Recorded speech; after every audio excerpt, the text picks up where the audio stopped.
Y'all know what time it is. It's time to rise from the grave, pour yourself a cup, and enjoy the coffee crypt. Good morning. Welcome to the Coffee Morning. Crypt. Well, things look a little different. Only a Starting little the bit new year though. off. Starting the new year off with a little bit of different spice. Yeah. So a lot of people, just so this doesn't freak anybody out, and just to reiterate some things.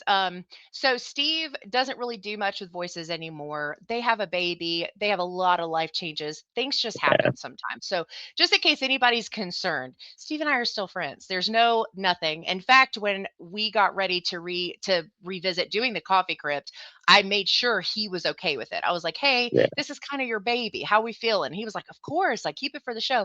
So Norin is not a stranger to the channel. Norin was the co-host for the Coffee Crypt towards the end of before we switched over, and Steve wasn't really doing content anymore. And I really wanted to get back to the show. I know you really enjoyed doing it, and I said, hey, why don't we get back together and let's do the Coffee Crypt again? Um, and so here we are. So we're going to do, I think we said a bi-weekly show where we kind of get back to just talking about horror news and trending and stories just like we did, previously. So I'm yeah. excited. I'm so excited too. I was definitely pumped when you hit me up and sent me the message. So just eager Yeah. to get into some coffee crib. Yeah, for sure. So, yeah, so this episode, we're going to try to keep these a little short just for view purposes and because we just want to make sure we're covering the things that make the most sense. But we did want to kind of do a brief catch up because this is only my second time recording since our break in December. And you and I haven't done anything in a while either, it feels like. So just want to do a little catch up, see how you're doing. How was your holidays? Holidays were very busy, yeah, for Christmas and Thanksgiving. Yeah, we hosted over here at my household, so we had a Oh, wow. bunch of family members here. So Yeah. definitely when it came down to getting closer to New Year's, we just kind of wanted that to be the more chill time because we did so much with the other ones and all that. And then Yeah. my son's birthday is January 2nd, so it's kind of just like boom, boom, boom, Boom, boom, boom, boom, boom. boom, like right after another. Yeah, that's fun. Yeah. Our holidays were weird because I think a lot of people know by now we have a mixed family. So my partner has kids from a previous marriage, and then I have a child from a previous marriage, and so we're all one big happy family now. But it of course involves a lot of moving parts, and so the big kids didn't get to do Christmas with us until the day after, and then the youngest wasn't here for New Year, so it's kind of But everybody had a great time. We got to do some fireworks. We ordered out wings, which we never do because wings are expensive. and and everybody was super thrilled with their Christmas. And it was I took a lot of time off, so I got a lot of family time, which is really special to me, as you know. That's important. And so that's one of the reasons like I don't do content in December at all. If December content goes out, it's recorded ahead of time because I just think it's important. Plus at the end of the year you get burnout sometimes when you're doing just pumping out content. So Very true, very yeah, true. it was good. And we came back to a lot of really cool stuff for horror, which I'm excited to get into. So, um, I'll let you take it away with some January stuff going on for releases. Yes, so we do have a few January releases coming out. As far as I know, these are going to be all theater releases, wide releases here in the United States. And one is already Yep. out currently. That came out January 9th, which is Primate, which is a kind of new animal attack horror film. We have this girl, Lucy, and her family, which are taking a tropical retreat, I believe. They have a Yep. pet chimpanzee, which, Why is not? not going to end well in this movie. And he ends up attracting rabies. So it kind of sounds very much like Cujo. You know what I mean? You have Yep. that loving pet of the family. He ends up getting sick, Yeah. and then they have to deal with that. So that's Yep. January 9th. So it's currently out if you guys want to go check that out. Then on Mhm. January 16th, we have 28 Years Later Bone Temple, which is the sequel to 28 Years Later. I'm excited for this one mainly Me because too. that last one was the most interesting one to me, and it left me Yeah. like more intrigued. I might have had more questions at the end of it, but I'm still very Yeah. excited for the sequel. Oh, cool. Well, and this one's directed by Nia DaCosta, which, if anyone's not familiar, she did Marvels, but she also did the 2020 or 2021, I forget which year it officially Yeah, came the out, Candyman, I think. Yeah. Candyman. And that was like that movie changed my life. So I'm excited to see her version for sure. Oh yeah, you could definitely tell by watching Candyman and seeing her other movies like the Marvels that she has an eye behind the camera. She definitely knows what Oh, she yeah, wants to do and stuff. for And then sure. I know you're excited for this one coming January 23rd. We are getting Return to Silent Hill, which is going to be our third attempt or adaptation of doing the Silent Hill game because we've had Yeah, two previous ones. And yes, this is the same director, I believe, as the from the Silent first Hill one. film from 2006. So it's very exciting. How are you feeling about this? You a little nervous? No, I'm a little nervous. The casting choices for certain things make me, but I trust this team because they love Silent Hill and they put so much love into the one from 2006, which I absolutely adore. Yeah. But I'm a fan of the games as well. We just recently played the Silent Hill 2 remake that Bloober team did, and we loved it. It's a little long, but we loved it. And so I'm very excited for the Silent Hill 2 storyline because of all the Silent Hill games, it has like one of the bigger followings of the franchise. So I'm sure there's going to be a lot of haters. There's going to be people where no matter what you do, you know how that goes. But no, I'm amped. I trust this team. I think James looks a little young, but other than Yeah, that, I try not to judge, I try to just, but I'm very excited. I won't actually get to see it opening weekend, but I am going to go see it the weekend after. So I'll be quick that's to cool. report. That's cool. Yeah, I know because it's getting to the theaters. Everybody understands like that's kind of hard for us just because we have such big families It and our is. work Yeah. life that, theaters, we got to pick and choose which ones we really want to go to. Hmm. Like me, I'm probably going to see Bone Temple. Out of these four, I'm going to talk about one more, but out of these four, I'm Yeah. probably going to go see Bone Temple with my wife. Yeah. I'm excited about that one. I think Mike is gonna go see that one when it first comes out, which he's because he's really excited about that one too. So Sure. yeah, Cool. yeah. And then coming up last on January 30th is going to be Send Help, which is one that stars, I believe this is Rachel McAdams and Dylan O'Brien from the Maze Runner films.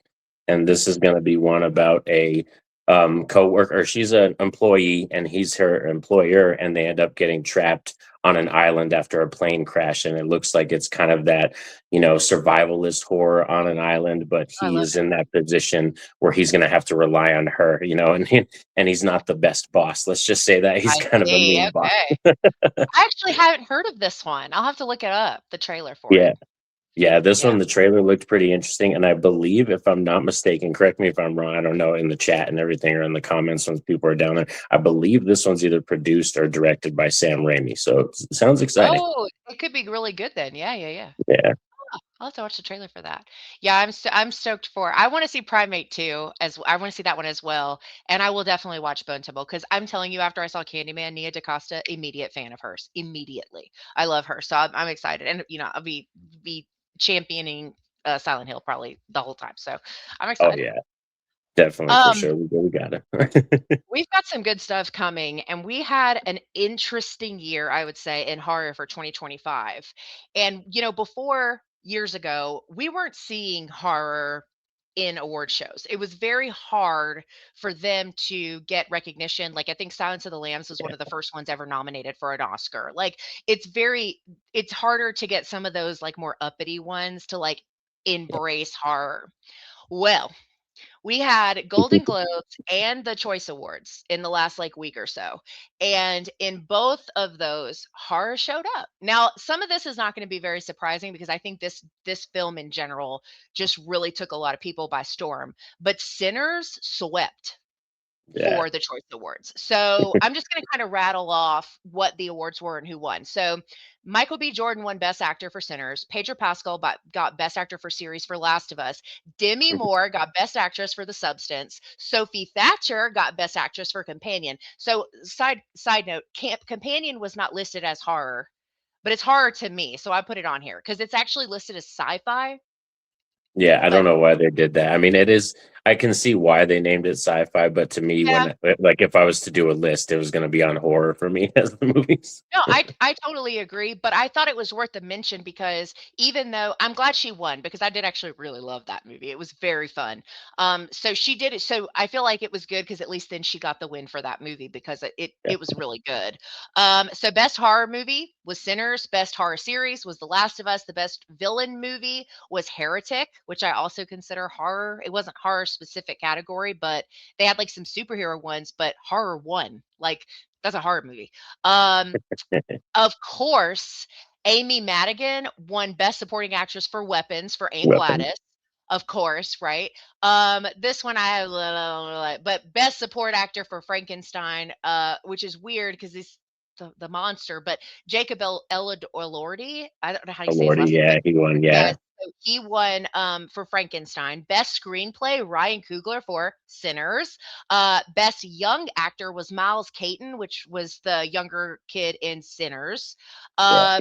And then some other nominations for that was for the Choice Awards. So some other nominations included Romulus, Black Mirror, Evil, which is a television show, Interview with the Vampire, the show Nosferatu, which I Nice. thought I'm surprised. I'm going to be honest with you. I'm kind of surprised that Nosferatu didn't win like anything because I feel like people in general were kind of big fans of that one. Um, but Nosferatu didn't win anything. There was also Longlegs, Bring Her Back, and Strange Darling, as well as the show From, which I am a huge fan. Now those didn't win, but those were just some other ones, that got mentioned or that, were nominated. And then Sinners and The Substance took wins at the Golden Globes as well.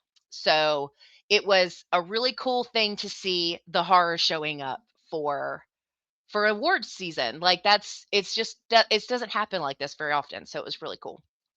I know this is something I've kind of been explaining to my friends over the last 2 years. People who kind of like know horror movies but don't watch them as often as us. That I Yeah.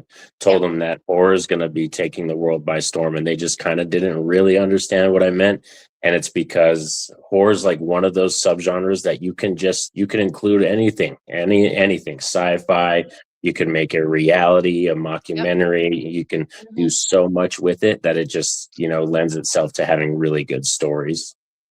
No, it really does. It's unlike other genres in the sense that it really does mix all of that stuff together. I mean, you can have horror romance, horror comedies, sci-fi horrors. There's literally like fantasy horror. Like there really is like it goes with any other genre of film or Yeah. media. Like it goes so well with any of them. You can make it work with any of them. And so, yeah, I totally agree with that. And it was cool. So, yeah, so we did pretty good for the awards this time around for 2025. Oh yeah, I'm very happy and excited for Oscars season to see what happens for the Oscars, which is coming up soon. Yeah, that'll be really good, to see. Hopefully, we've got some stuff there. But speaking of awards, we have a really special one to talk about. Oh yes, we have Indy, who is our main star of Good Boy, which was one of my top horror films of last year, and a very Oh, cool. experimental horror film, something that we've never really seen done before, which was a haunted house story predominantly told through the eyes of the dog. And Indy won at the Astros for best performance, beat out a lot of cool, awesome, real actors, real people, but Indy deserved it. I thought Indy deserved it because when I watched it, I was like, I would have totally like put Indy as a nomination as best horror performance if I was making like the choices for Yeah. people. Yeah, it's cool to see, especially just because I feel as again, it goes back to horror not really being given chances, and now we've got a pup winning because he did such a great job on set, and, I actually have not seen that yet. It is on my list. I know I'm, like, super behind. I watched everything super late at the end of the year, Yeah, but I think that's so fun, though, that he won. Like, what a good boy, right? Like I know, for real. I'll be excited to hear your thoughts on this one because I know you liked Skinamarink, which was a very experimental type horror very film, and Good Boy is like that. You can tell, and especially with the director, you can tell Mhm. it's a passion project where it took him 3 to 4 years to shoot this with the dog to get all these scenes done. It's just Oh, that's cool. something that's a passion project. Just the fact that we're able to see this kind of movie and like it's getting this much recognition is a very beautiful thing. Yeah. Yeah, that's cool. We need different ideas, different things going on in horror. I think that's awesome. Yeah. Did you wanna talk physical media? We've Oh got no, we we can can always just do our best if you wanted to. Yeah. So physical media, I think right now is coming into the future. It's a little bit scary for me just thinking about it as a collector because Netflix is buying up Warner Brothers. I know a lot of people have heard about that, and it's yeah, a not official, I don't think, until 2027. But yeah. as of right now, they're going to honor the theater releases, and Warner Brothers has rights and putting out their stuff with Arrow Video and a couple other companies, but I'm Mhm. not sure how long that's going to last. So, just as a physical media person, I wanted to talk about it and kind of champion Yeah. it that if you really love your movies or you love your TV shows and there is a physical media release out there, try to go scoop it up, support them. And, even if it's, buying it at retail, that really does help out too. I know people want to save, but buying at retail helps out with those companies because, a lot of them are probably going to be going downhill once the streaming services start buying up a lot of these properties. Yeah. Well, and that little bit goes a long way too, because if they know that there's an interest in it, right? Then there's Yeah, profit in it and there's a reason to keep it around.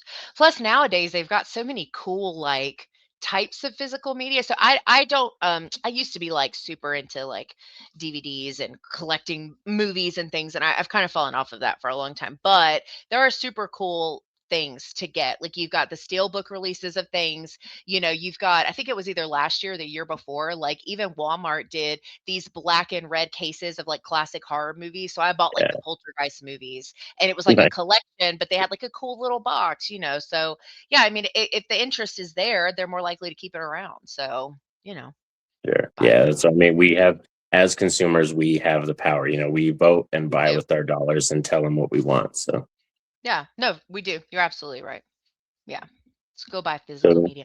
And I think too, it's like there's also versions of movies that if you don't have the physical of, they change for digital releases. Like there's that does happen. Yeah. it's like, is it Scream 4? There's like a version of Scream 4 where one of the kills is like way worse and it's edited out for all the digital versions. You like can't get that version anymore. And it's not because Yeah.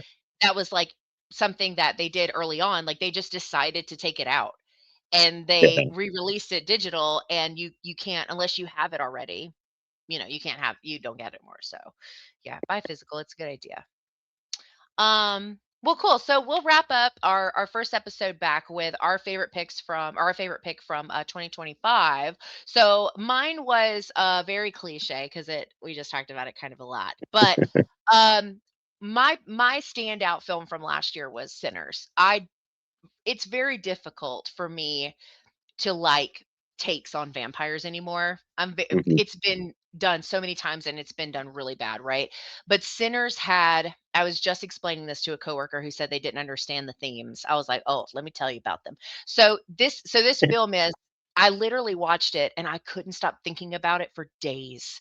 Like it just sat with me and it was so beautifully told and the acting is phenomenal. The message is a hard hitter. It's creative. The music is so good. Like everything about it was just top tier for me. And I didn't even see it until just like a couple months ago. I was super late to it, but it was so good and it just left such an impact on me and really made me think about things. And I just really loved it. So that was my favorite thing or favorite film from 2025 that I saw. I really, really loved Sinners. Nice. Yeah, I think it's because Ryan Coogler, he focused on just making an actual really good story. Like, when he Yes, came up with it, I don't think he was like, I'm gonna make a vampire film. I think he thought about the characters first and then he wrote the world around them. And that it he goes to did. tell you a lot. Yeah, he's phenomenal. I think he's up to do a new version of X-Files. Is it him or am I Oh, thinking of nice. somebody else? But either way, but he's a phenomenal filmmaker and I love Sinners. It had a lot to say. It definitely I think requires more than one watch to really get it all, but that was my pick for 25. It was so good. Nice. So Yeah. my favorite pick and for is a little bit of a darker film, but is one that I liked because for me, Bring Her Back had some of the for Sally Hawkins being the lead in this one as Laura, and she's kind of like our lead antagonist character in this one. Mhm. She gave me one of the most kind of creepy, most empathetic performances, but just her Yeah, character was so dark. And this is definitely one of those stories that it's kind of a depressing story. So I understand why some people might not like this one as a favorite, or why for me, yeah. I could even see in the future, I'm not going to be like, it's Sunday and I'm cleaning. Let's put on Bring Her Back. Like that's not what it's going to be Yeah, like. But yeah. Yeah. but it's Yeah. definitely a film that, like you said, kind of like Sinners, you were explaining, it stuck with me because of the characters, because of just how the story went. And sometimes I do want to take that very, very dark journey. And this one does have some stuff in it that they leave ambiguity wise. They don't tell you everything This about is the true. ritual, yeah, or things that are going on. But for Yep. me, the body horror, the creepy factor, and it's done by the people that did Talk to Me. I forgot to bring that up, which I Yep. liked Talk to Me, and Me I too. think this is even better. So I'm hoping that this is just a good trend for these directors going on that every film after this, they're just going to keep nailing it for me because I had a lot of fun with Bring Her Back. Yeah, it was intense. It wasn't one of my Yeah, favorites, but there's no denying the discomfort that this film is gonna give you. I mean, the scene with the melon and the yeah. table and there's a lot of, ooh, where you're just like, "Ugh," after you watch it, Or but even in a like, good way. yeah, like that's why you said it gives you that feeling of uncomfortability. Like even the scene where they go to see his father, like at the funeral scene, and just like Mhm. her, what she was saying to them, and like what What she, the I was hell? just Yeah. like, it made me so anxious and so uncomfortable in that moment. How she was acting towards the boy, like I was like, She oh was my nuts. god. Yeah, yeah, no, I totally agree. That was a really unique movie in general as well, and I always love when we get unique stuff. It's like, because we get a lot of the cookie cutter stuff too, Yeah, but I just think in the last, like, 5 years or so, we've really been getting a lot of really unique stuff, and this is, I think, a great example of that. So, yeah, that's a good shout. All sweet. right, we did it. Our first episode back for the First coffee trip back for 2026, y'all. I hope you all had fun. Yeah. Yeah, for sure. There's gonna be so much to talk about as time moves, Yeah, by and we move into the next couple of weeks, but, yeah, we just kinda wanted to do it light, do a little bit of updates and just talk about some things that were relevant for right now, but, as always, Norin's links where you could find his content are gonna be in the description for the episode, so make sure you're following him as well. This is the show. This is gonna be me and Norin knocking it out, I don't know, until we die. We'll see. We'll see how long keep it rolling. Like Regis and Kathy Lee, we're just gonna keep it rolling. That's right. So, thank you guys so much for hanging out with us this morning. We hope you have a great rest of your day. Enjoy your week as it's coming up, and we will see you on the next one. Uh,